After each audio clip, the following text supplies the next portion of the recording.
In the world of Monster Hunter, hunters face creatures of incredible power. Humanity survives alongside creatures capable of reshaping entire ecosystems. Mountains tremble beneath the footsteps of colossal beasts. Oceans shift as ancient leviathans move through the depths. Storms gather around dragons whose very presence alters the sky. For generations, hunters have stood between civilization and the wild. They study monsters. They adapt. They prepare. But among them, there is one name spoken differently. Not as a challenge. Not as a hunt. But as a warning. Fatalis. A creature so feared that its existence blurs the line between legend and history. A being not simply part of nature, but something that stands against it. To most people, it is a legend. To historians, it is a disaster. To hunters, it is a reminder that some threats cannot be measured by strength alone. This is not just the story of a monster. This is the legend of Monster Hunter's darkest myth. Because Fatalis is not remembered for a single battle. Long before the present era, there existed a powerful human civilization, known as the Kingdom of Shrade. A nation truly defined by strength, ambition, and technological advancement. It was a place where humanity believed it had finally gained control over the dangers of the natural world. Wild monsters were hunted. Territories were secured. Expansion was not just possible, it was expected. For the first time, humanity may have believed that the age of fear was ending. But history would remember the Kingdom of Shrade for a different reason. Because everything it had built would be erased in a single night. No war. No warning. No survivors. Only ruins remained. The records that remain from the fall of Schrade are fragmented. Many were lost in the disaster itself. Others survive only through oral tradition, passed down across generations of hunters and scholars. But the core of the story has remained unchanged. On that night, the sky turned red. Witnesses described a massive shape descending from the darkness above the capital. At first, it was mistaken for a storm cloud. Then the flames began. Walls that had taken decades to build melted under extreme heat. Defensive towers collapsed before they could even be fully manned. Entire military units were destroyed before they could organize a coordinated response. There was no siege equipment. No prolonged battle. There was only an overwhelming force. Fire spread through the capital faster than any natural disaster could explain. Buildings collapsed. Streets were consumed. Panic spread faster than orders could be given. By the time the sun rose, the Kingdom of Shrade no longer existed. The capital had fallen. Its army had been destroyed. Its population had been erased. And at the center of the ruins stood a single creature. Fatalis. In the natural world of Monster Hunter, even the most dangerous creatures follow patterns. Elder dragons may be destructive, but their actions usually serve ecological purposes. They migrate in response to environmental changes. They compete for territory. They influence climate and geography as part of the world's natural balance. They are dangerous. But they belong. Fatalis does not fit this pattern. There are no confirmed migration routes. No known breeding grounds. No clear ecological role.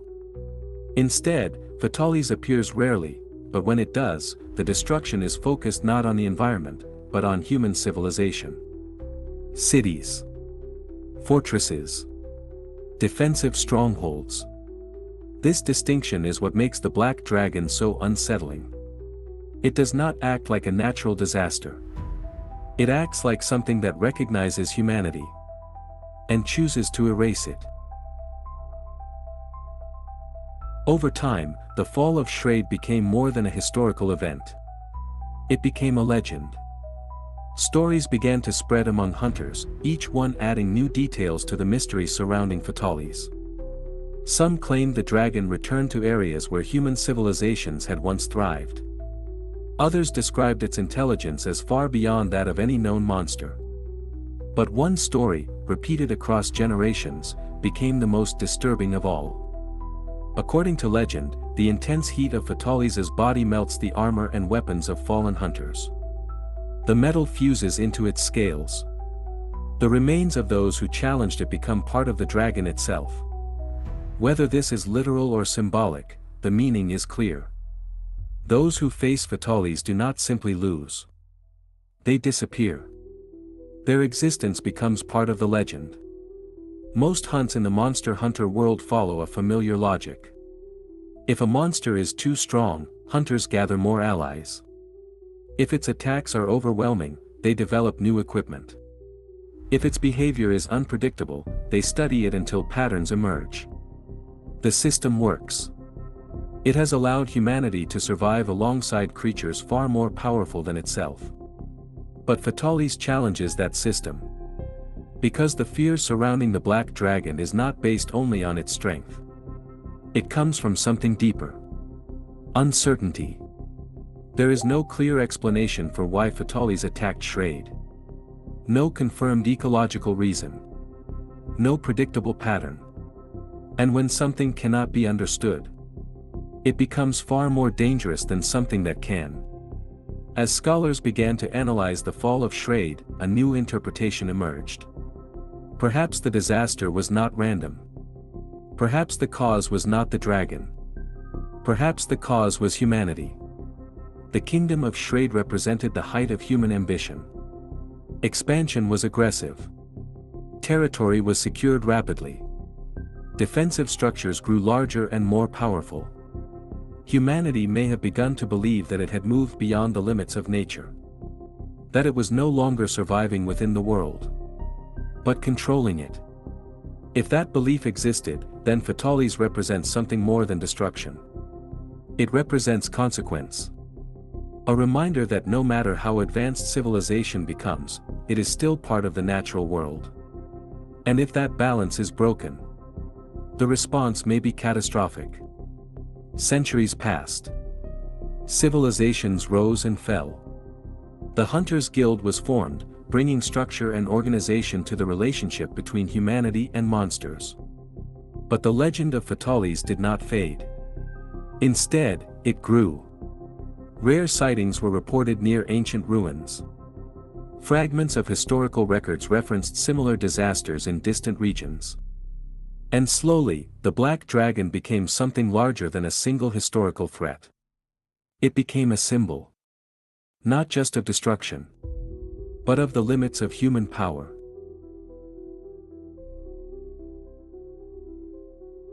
If Fatalis represents destruction, then its variants represent something far more terrifying.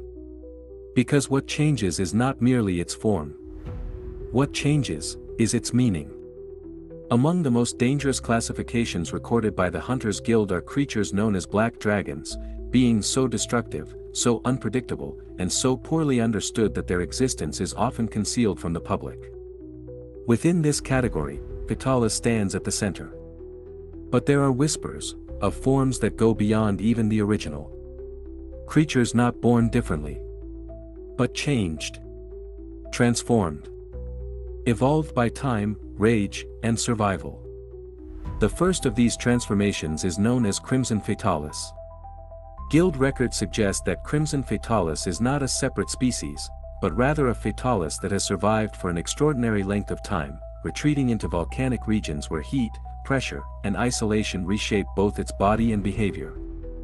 Over decades, perhaps centuries, the creature adapts. Its scales harden and glow with a deep red hue. Its internal heat rises. Its fire burns hotter, more violent, more unstable. But what truly changes is not its power. It is its temperament.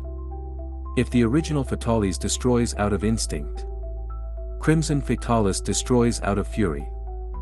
Field reports describe it as highly aggressive, far more territorial, and prone to prolonged periods of uncontrolled rage. Entire volcanic ecosystems have been altered by its presence, and landscapes reshaped by constant eruptions triggered by its movements. Where it nests, the earth itself becomes unstable. Where it flies, the air shimmers with heat. And where it awakens, disaster follows. Some scholars believe Crimson Fatalis represents the long-term consequence of a creature that has known nothing but conflict.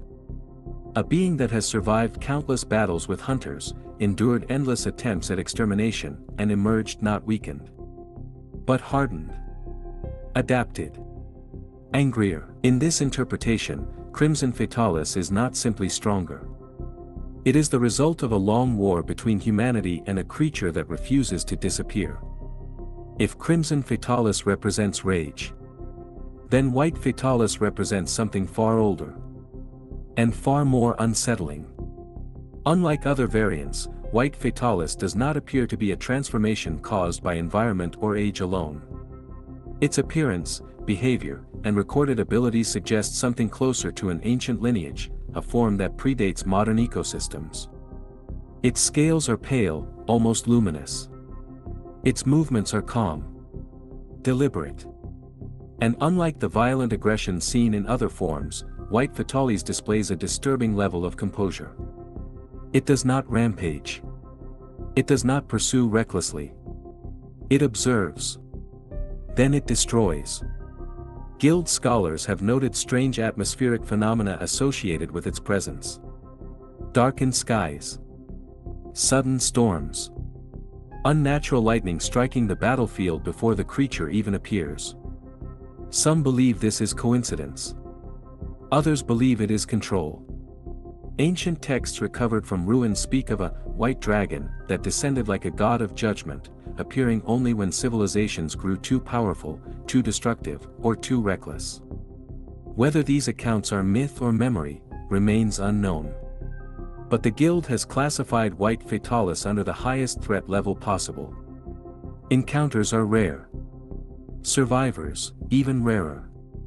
Creatures like Fatalis, Crimson Fatalis, and White Fatalis fall under a designation few hunters ever hear about. They are known as forbidden monsters. This classification exists for one purpose: secrecy. The Hunters Guild maintains extensive records of ecosystems, migration patterns, and monster behavior. Knowledge is essential for survival. But some knowledge is considered too dangerous. Forbidden monsters are not widely documented in public records. Their appearances are often omitted from official reports. Civilian populations are rarely informed of their existence. Even many hunters are unaware. Why? Because panic spreads faster than preparation. And because some creatures represent threats that no settlement could realistically defend against. If the existence of such monsters became common knowledge, entire regions might abandon their homes out of fear. Trade would collapse. Civilization would fracture. So the Guild does what it believes is necessary. It hides the truth. Only elite hunters, researchers, and high-ranking officials are granted access to complete information. Specialized teams are assembled quietly. Operations are conducted far from population centers. And when the threat is eliminated, the records are sealed. History, rewritten. For the hunters assigned to these missions, the burden is not only physical. It is psychological. Most hunters train their entire lives to understand monsters as part of nature, predators, territorial animals, creatures acting according to instinct. But Fatalis challenges that understanding. It does not behave like a natural organism. It does not flee when injured. It does not avoid conflict. It does not respect territory boundaries or ecological balance. To face Fatalis is to confront something that feels personal. Veteran hunters describe a sense of dread unlike anything experienced in other hunts. Not fear of death, that risk is always present, but a deeper unease. The feeling that the creature is not simply fighting. That it is retaliating. That it remembers. Whether this perception is psychological projection or something more, remains a subject of debate. But the emotional toll is undeniable. Many hunters who survive encounters with Fatalis never return to high-risk operations. Some retire. Some transfer to research divisions. Others continue hunting. But never speak about what they saw.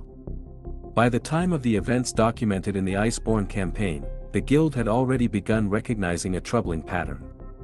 Elder dragons were appearing more frequently. Migration routes were changing. Previously stable ecosystems were becoming unstable.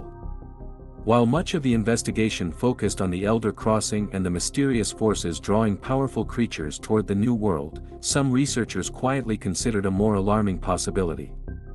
That the balance of nature itself was shifting. And when balance shifts, ancient forces tend to respond. Fatalis does not appear randomly. Historically, its emergence follows periods of large-scale ecological or human disruption. Expanding settlements. Increased hunting activity. Technological advancement. Environmental imbalance. Whether coincidence or correlation, the pattern has been observed often enough to concern the guild's highest authorities. Because if Fatalis represents nature's correction mechanism, then its return is not merely an attack. It is a warning.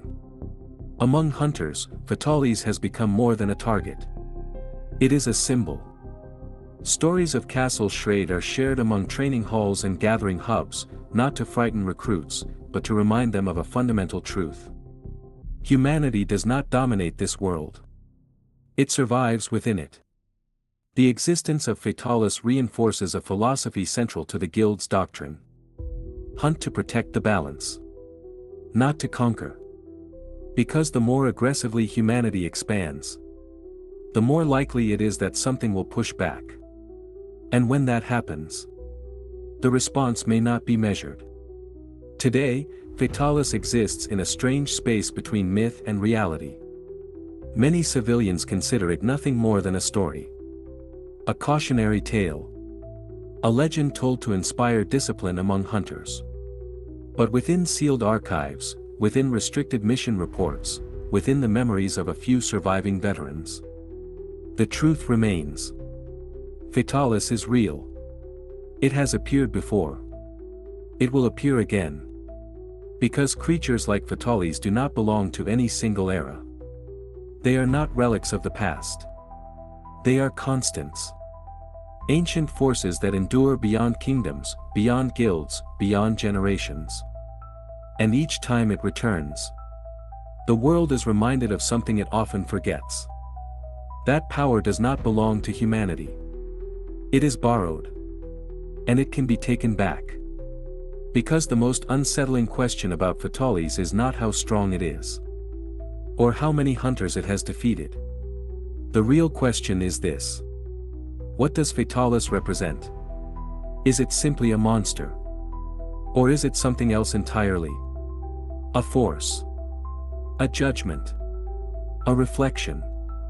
Because when we look at the ruins of Shrade, when we examine the patterns of its appearances, when we study the silence of the guild's hidden records, one possibility becomes difficult to ignore. Fatalis may not exist to destroy the world. It may exist to remind it of its limits. There is a reason why the legend of Fatalis has endured for generations. It is not simply because the creature is powerful. It is not because it destroyed a kingdom. And it is not because it stands at the top of the Hunters Guild threat classifications. The reason the story survives is because of what Fatalis represents. Because beyond the scales, the fire, and the destruction, Fatalis tells a story about humanity. Throughout history, civilizations within the world of Monster Hunter have followed a familiar pattern. Discovery. Expansion. Growth. Progress. Villages become towns. Towns become cities. Technology advances. Weapons improve. Hunters become stronger, faster, and more efficient. With each generation, humanity becomes more confident in its ability to control the environment around it. Forests are cleared. Mountains are mined. Ecosystems are altered. Monsters that threaten settlements are hunted to extinction. And slowly, almost without noticing, the balance begins to shift. The Hunters Guild was not created to dominate nature. It was created to maintain balance.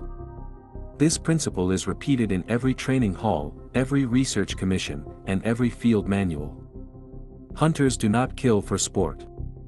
They do not hunt for conquest. They hunt to preserve stability. To prevent ecosystems from collapsing. To stop the conflicts between humans and monsters before they escalate into immense disasters. But even with this philosophy, human expansion has never truly stopped. Because survival always pushes civilization forward. And progress, once started, is difficult to slow. This is where the legend of Fatalis becomes more than history. Because each time Fatalis appears, the circumstances are similar. Human activity has intensified. New territories have been claimed. Elder dragons have been disturbed. Ancient ecosystems have been altered. And then, without warning, Fatalis returns. Not to hunt. Not to feed. But to erase. Unlike other elder dragons, Fatalis does not behave like a creature seeking territory. It does not establish nesting patterns. It does not migrate with seasonal cycles. It does not avoid conflict. Instead, it targets centers of civilization. Strongholds. Fortresses. Cities. Places where humanity has concentrated its power. The destruction of Castle Shrade was not random. It was deliberate. The heart of a kingdom. Reduced to ruin in a single night. Some researchers within the guild have proposed a theory rarely spoken about outside restricted archives. They suggest that Fatalis may function as a form of ecological correction. Not as a conscious guardian, but as a natural response to an imbalance. When environmental pressure reaches a critical point. When ecosystems are pushed beyond recovery. When human expansion disrupts the natural order too severely. Something awakens. Something powerful enough to reverse the damage. And that something is Fatalis. Whether this theory is accurate remains unknown. But the pattern is difficult to ignore. Because Fatalis does not appear during periods of stability. It appears during times of excess. Times when humanity begins to believe it has outgrown the dangers of the natural world. Times when confidence becomes overconfidence. And control becomes exploitation. In this way, Fatalis represents more than destruction. It represents a consequence. A reminder that power is never absolute. That no matter how advanced civilization becomes, there are forces older, stronger, and far less forgiving. Among hunters, this understanding has shaped a quiet cultural shift. Fatalis is not spoken of with hatred. Or even with anger. Instead, it is spoken of with respect. Because those who study its history recognize a difficult truth. Fatalis is not evil. It is not malicious. It does not destroy for pleasure. It destroys because something has gone wrong. Because the world has been pushed too far. And when balance breaks, something must restore it. This perspective changes the meaning of the hunt. When hunters are deployed against Fatalis, their mission is not simply to defeat a monster. They are attempting to interrupt a correction already in progress. To protect civilization. While also acknowledging that civilization may be part of the problem. It is a paradox at the heart of the Hunters Guild. Protect humanity. But do not allow humanity to become the threat. The secrecy surrounding Fatalis reflects this conflict. If the public understood the full implications of its appearances, If they recognized the pattern between expansion and catastrophe, questions would arise. Difficult questions. About growth. About sustainability. About whether progress always comes at a cost. And whether that cost is eventually paid in fire. For this reason, the Guild continues its work quietly. Monitoring ecosystems. Tracking elder dragon activity. Limiting large-scale disruptions when possible. Because preventing the return of Fatalis is not about preparing stronger weapons. It is about maintaining balance long before a crisis begins. Yet even with these efforts, the possibility always remains. Because Fatalis is not tied to a single location or a single era. It has appeared across centuries, across regions, across civilizations that believed themselves secure. And each time, the result has been the same. Ruins, silence, and a warning left behind. Today, the remains of Castle Shrade still stand.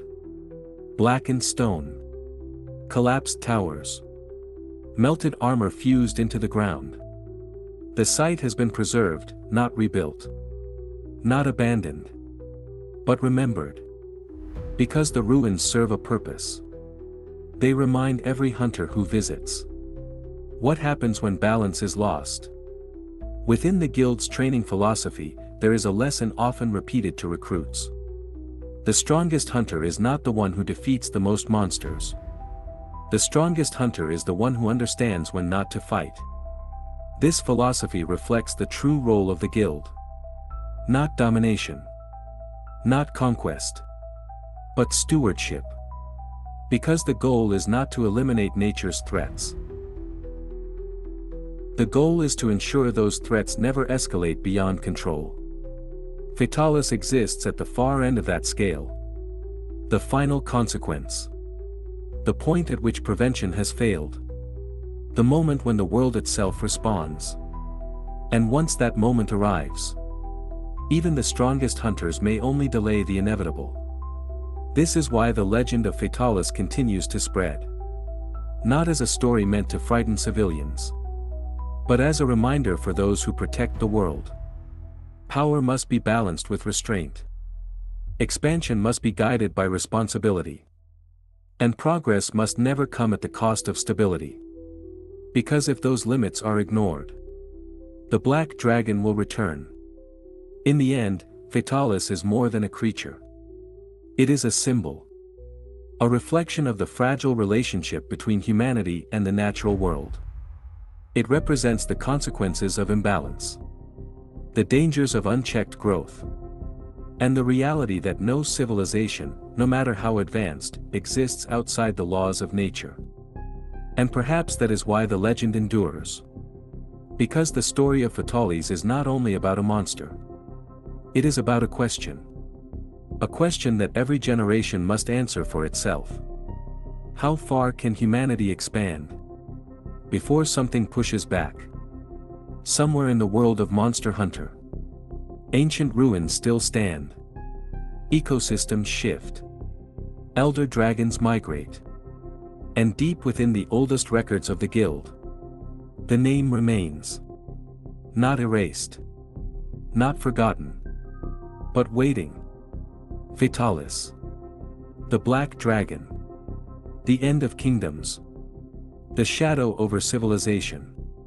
And the reminder that balance is not permanent. It is protected. Every day.